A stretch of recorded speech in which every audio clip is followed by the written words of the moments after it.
పట్నం మండల్ ప్రతి గ్రామానికి వెళ్ళినప్పుడు ప్రతి రైతు వచ్చి సార్ 10 ఏళ్లలో లేని కష్టం మాకు ఆఖరికి యూరియా లేదు సార్,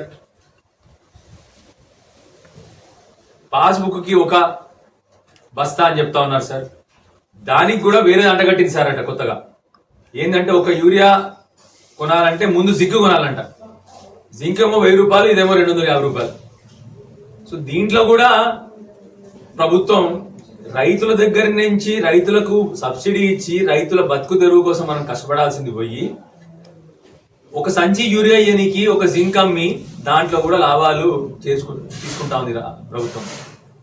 గత 10 సంవత్సరాల్లో కేసీఆర్ గారి నాయకత్వంలో ఏ ఒక్క రోజు కూడా ఏ ఒక్క రైతు లైన్లో నిల్చోవాల్సిన అవసరం లేదు.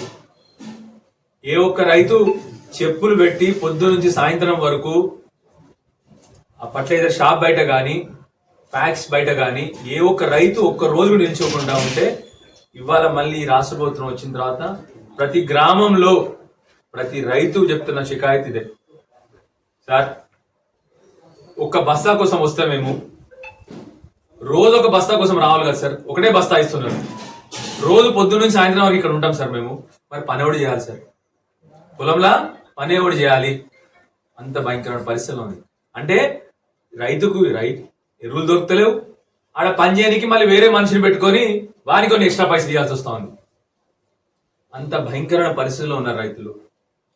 అక్కడేమో బీజేపీ రాష్ట్ర అధ్యక్షుడేమో మేము ఇస్తున్నాము, కాంగ్రెస్ పార్టీ ఇస్తలేదంటది.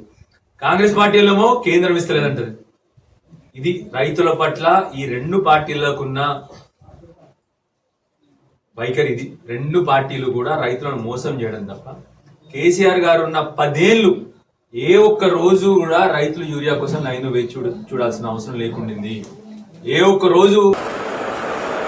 ఈరోజు ఇబ్రహీంపట్నంలో ఎమ్మెల్యే గారు సంజయ్ గారు మాట్లాడుతూ ఎరువుల బస్తాల కోసం రైతులు లైన్లో నిల్చుంటున్నారు, వాళ్ళ టైం అంతా వృధా అవుతుంది. అదేవిధంగా ఒక్క యూరియా బస్తా ఇచ్చుకుంటూ 1000 రూపాయల జింక్ బస్తా ఇవ్వడం జరుగుతుందని మాట్లాడడం జరిగింది. అది పూర్తిగా అవాస్తవం. నేను ఇప్పుడే అగ్రికల్చర్ ఆఫీసర్ గారితో మాట్లాడడం జరిగింది.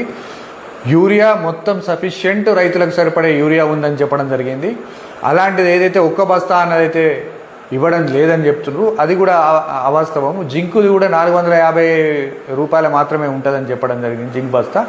అది కూడా ఏదైతే మీరు 1000 రూపాయలని మాట్లాడడం అది కూడా అవాస్తవం. ప్రజలారా గమనించాలి. ఈ కల్వకుంట్ల కుటుంబం ఈ విధంగా ప్రజలను తప్పుదోవ పట్టిస్తుంది. ప్రజలారా, రైతులారా ఎలాంటి భయాందోళనకు గురి కావద్దు. ఈయనే కావాలని అబద్ధాలు చెప్తూ ప్రజలను తప్పుదోవ పట్టిస్తున్నారు. మీరు గమనించాలని తెలంగాణ ప్రజలందరూ కూడా గమనించాలి. ఈ కోరుట్ల ఎమ్మెల్యే కల్వకుంట్ల కుటుంబం ఏదైతే అబద్ధాలు చెప్తుందో దీన్ని చూడాలని తెలియజేస్తుంది.